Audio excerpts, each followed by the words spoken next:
Dengan Riza di sini ketemu lagi di kuliah kita pengantar akuntansi, kuliah ketiga mengenai dasar-dasar prosedur akuntansi.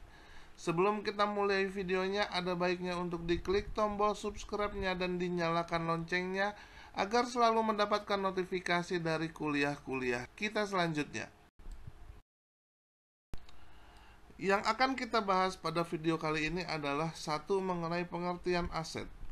Kedua, mengenai pengertian kewajiban. Pengertian modal, pengertian pendapatan, pengertian biaya, pengertian akun atau perkiraan, serta yang terakhir nomor kode akun serta perkiraan. Pengertian aset. Aset adalah sumber-sumber daya ekonomi yang dimiliki perusahaan. Dapat diukur dengan uang dan digunakan untuk menjalankan kegiatan usahanya. Saldo normal perkiraan aset berada di sebelah kiri neraca atau sebelah debit. Penambahan aset dicatat di sebelah debit dan pengurangan aset dicatat di sebelah kanan atau di sebelah kredit. Suatu manfaat ekonomi di masa mendatang, aset dikuasai oleh perusahaan, serta aset timbul akibat telah terjadinya suatu transaksi.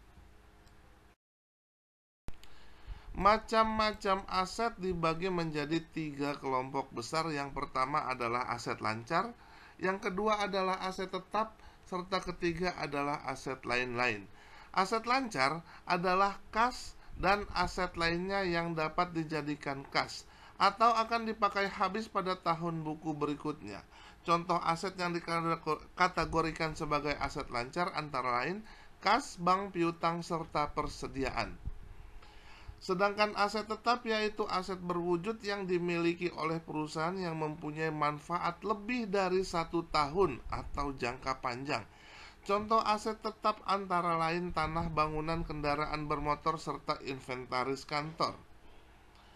Sedangkan aset lain-lain adalah aset yang tidak dapat diklasifikasikan ke dalam aset lancar dan aset tetap. Contoh aset lain-lain antara lain hak cipta, hak paten, goodwill, sertifikat-sertifikat, dan lain sebagainya. Sifat aset. Aset ditinjau dari sifat fisiknya adalah sebagai berikut. Yang pertama ada aset berwujud dan aset tidak berwujud. Aset berwujud yaitu aset yang secara fisik dapat dilihat. Misalnya persediaan, bangunan, dan kendaraan. Aset tidak berwujud adalah aset yang secara fisik tidak dapat dilihat. Contohnya hak cipta, hak paten, goodwill, franchise, sertifikat halal, dan sebagainya. Definisi kewajiban atau yang biasa juga disebut hutang. Kewajiban atau hutang merupakan kewajiban perusahaan yang timbul kepada pihak ketiga yang harus dibayar oleh perusahaan di masa yang akan datang pada saat hutang tersebut jatuh tempo. Nah, saldo normal perkiraan hutang berada di sebelah kanan atau di sebelah kredit. Penambahan hutang dicatat di sebelah kredit dan penggunaan hutang dicatat di sebelah debit. Pengorbanan manfaat ekonomi di masa mendatang merupakan kewajiban atau hutang, dan hutang menjadi kewajiban pada saat pelaporan. Berikut ini jenis-jenis hutang berdasarkan jangka waktunya. Hutang dapat dikelompokkan menjadi 2 jenis, yaitu hutang jangka pendek dan hutang jangka panjang. Hutang jangka pendek atau lancar atau hutang liquid adalah segala bentuk kewajiban kepada pihak ketiga yang harus dibayar pada tahun berikutnya. Sedangkan hutang jangka panjang merupakan hutang yang jatuh temponya lebih dari 1 tahun. Definisi modal. Modal merupakan kekayaan bersih pemilik yang ditanamkan di perusahaan. Modal ini merupakan selisih antara total aset dikurangi total kewajiban yang ada. Modal merupakan penyertaan pemilik dalam berpartisipasi menjalankan kegiatan usahanya. Saldo normal perkiraan modal berada di sebelah kanan atau di sebelah kredit. Penambahan modal dicatat di sebelah kredit, sedangkan pengurangan modal dicatat di sebelah debit. Dari sudut pemilik, modal merupakan hak residual pemilik atas aset setelah dikurangi semua kewajiban atau hutangnya. Dari sudut perusahaan atau kesatuan usaha, hutang perusahaan kepada pemilik yang dipandang sebagai pihak luar. Selanjutnya adalah definisi pendapatan. Pendapatan adalah aliran masuk sumber ekonomi, kas atau aset lainnya ke dalam perusahaan atau kenaikan aset yang berasal dari penyerahan barang atau jasa sebagai kegiatan utama atau sentral perusahaan. Biasanya juga disebut juga dengan transaksi. Penyerahan barang atau jasa pada umumnya terjadi karena transaksi penjualan. Definisi biaya. Biaya adalah aliran keluar sumber daya ekonomi, kas atau aset lainnya dari perusahaan atau timbulnya kewajiban akibat penyerahan barang dan jasa sebagai kegiatan utama atau sentral perusahaan. Keluarnya barang dagangan akibat penjualan merupakan biaya. Nah, ini yang penting, untung dan rugi. Untung atau bahasa Inggrisnya adalah gains, adalah kenaikan aset bersih yang timbul akibat transaksi yang bersifat periferal atau insidental. Sedangkan rugi adalah penurunan aset bersih yang timbul akibat transaksi yang bersifat periferal atau insidental. Istilah ini juga biasa digunakan untuk menunjukkan laba bersih negatif bila biaya melebihi pendapatan. Laba atau net atau comprehensive income merupakan jumlah rupiah bersih yang didapat oleh perusahaan setelah semua pendapatan dan untung dikurangi dengan semua biaya serta ruginya. Catatan: istilah penghasilan digunakan untuk menerjemahkan istilah income. Istilah laba sebenarnya sudah bermakna bersih, yang merupakan padanan kata untuk istilah net income. Namun dalam pemakaiannya sering digunakan istilah laba bersih untuk menegaskan istilah tersebut. Pengertian akun atau perkiraan. Akun adalah formulir atau media yang digunakan untuk mengelompokkan transaksi-transaksi sejenis ke dalam satu nama kelompok. Transaksi dan tempat untuk mencatat penambahan serta pengurangan yang terjadi dalam kelompok tersebut. Misalnya kelompok kas, berarti akun kas. Pemasukan dan pengeluaran dicatat di dalam akun kas. Terus ada lagi yang namanya akun persediaan. Nah, akun persediaan dicatat adalah transaksi mengenai penambahan dan pengurangan persediaan. Selanjutnya ada lagi yang namanya akun modal. Banyak lagi akun-akun yang lainnya yang bisa dijadikan contoh. Akun sebagai alat pencatatan. Akun adalah suatu alat untuk mencatat transaksi keuangan yang bersangkutan dengan aset atau harta, kewajiban, modal, pendapatan, dan beban.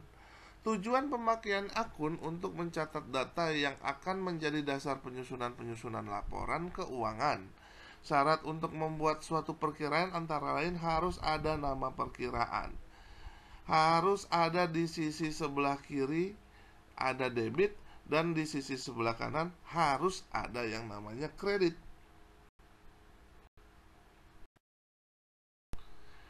Akun real dan akun nominal. Akun real atau permanen adalah akun yang menguraikan elemen aktiva, utang, dan modal yang tidak ditutup di akhir periode.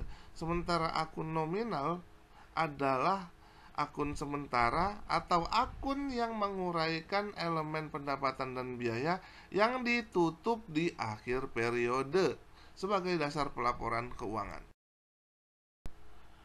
Akun real diklasifikasikan menjadi aktiva, hutang, dan modal.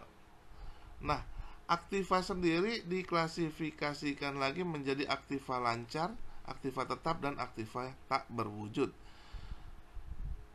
Hutang diklasifikasikan lagi menjadi hutang lancar dan hutang jangka panjang. Hutang lancar itu adalah hutang jangka pendek. Sedangkan akun-akun modal diklasifikasikan lagi menjadi modal pemilik dan laba ditahan. Akun nominal. Akun nominal biasanya adalah akun pendapatan yang diklasifikasikan menjadi pendapatan operasional serta pendapatan lain-lain. Dan akun biaya yang diklasifikasikan menjadi biaya operasional dan biaya lain-lain. Berikut ini adalah contoh bentuk akun. Bentuk akun T hanya digunakan untuk tujuan belajar karena akun T memudahkan untuk mengenali hubungan antar akun akibat transaksi debit dan kredit. Nah, biasanya nih di atasnya ada nih kas, debit, kredit. Kalau kas masuk dituliskan di debit, kas keluar dituliskan di kredit. Selanjutnya ada yang namanya akun dua kolom. Akun dua kolom itu pada prinsipnya sama dengan akun T tadi. Cuman di dua kolom ini keterangannya, tanggalnya dipisahkan serta kode referensinya juga dipisahkan menjadi dua kolom. Selanjutnya ada akun tiga kolom. Akun tiga kolom ini ada sebenarnya sama ya. Ini ada akun kredit dan debit. Biasanya ini untuk akun pendapatan nih, atau penjualan, atau akun transaksi. Karena ada saldo transaksi yang akan mengurangi serta menambahkan saldo apakah di debit atau di kredit. Selanjutnya ada contoh akun 4 kolom, tapi ini tidak biasa digunakan nih. Selanjutnya adalah hubungan antara akun-akun real dengan neraca. Posisi saldo real di dalam buku besar adalah sejalan dengan penyajian pos-pos dalam neraca yang disusun dalam neraca berbentuk akun. Nah, akun-akun aset atau harta yang dicantumkan pada sisi kiri neraca, akun-akun kewajiban, dan modal yang dicantumkan pada sisi kanan. Nah, dasar dari hubungan tersebut, maka pertambahan aset dicatat di sisi debit dan pertambahan kewajiban dicatat di sisi kredit. Sebaliknya, akun aset berkurang, maka hal tersebut dicatat di sisi kredit. Demikian pula apabila kewajiban serta modal berkurang, maka pengurangan tersebut dicatat di sisi debit. Selanjutnya adalah hubungan akun nominal dengan modal. Akun-akun nominal adalah akun-akun yang digunakan untuk mencatat sumber-sumber pendapatan dan beban yang terjadi dalam usaha untuk memperoleh pendapatan tersebut. Apakah bisa mengurangi modal ataukah menambah modal dari pendapatan perusahaan. Berikut ini sifat-sifat akun real. Yang pertama, pertambahan dalam akun-akun aset, pengurangan dalam akun-akun kewajiban, dan pengurangan dalam akun-akun modal dicatat di debit. Sedangkan di kredit dicatat adalah pengurangan dalam akun-akun aset, pertambahan dalam akun-akun kewajiban, serta pertambahan di dalam akun-akun modal. Itu dicatat di kredit. Sifat-sifat dasar dari akun nominal. Nah, akun beban ya, sifat dasarnya jika bertambah dia ada di debit, jika berkurang maka dia ada di kredit. Sedangkan akun pendapatan jika dia berkurang ada di debit, jika dia bertambah ada di kredit.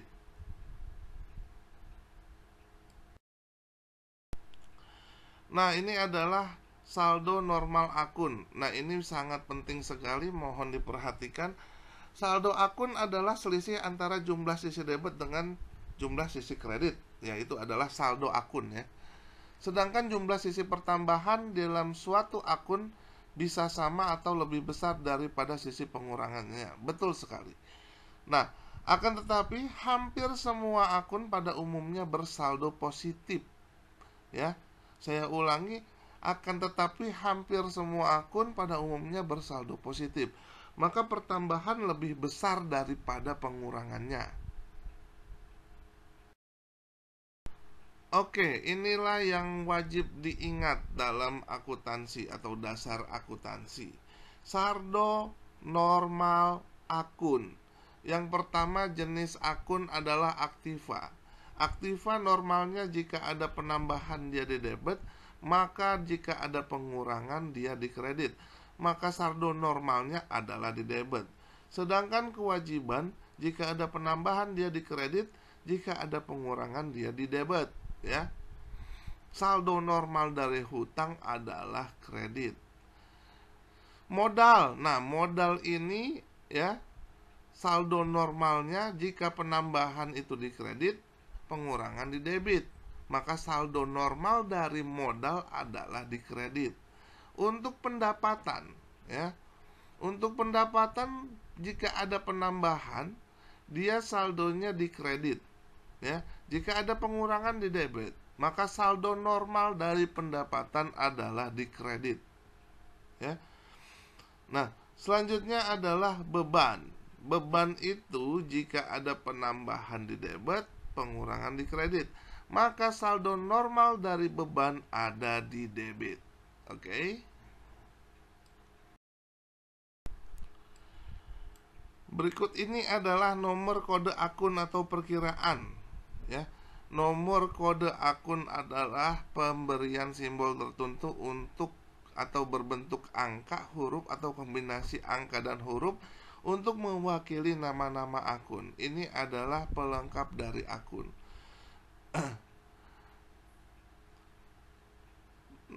Nomor kode akun ya. Yang pertama, meringkas pencatatan, mempercepat pencatatan, bersifat unik dan mudah ditumbuh kembangkan. Nah, selanjutnya ada nomor kode akun atau perkiraan menjadikan proses akuntansi lebih efektif dan efisien.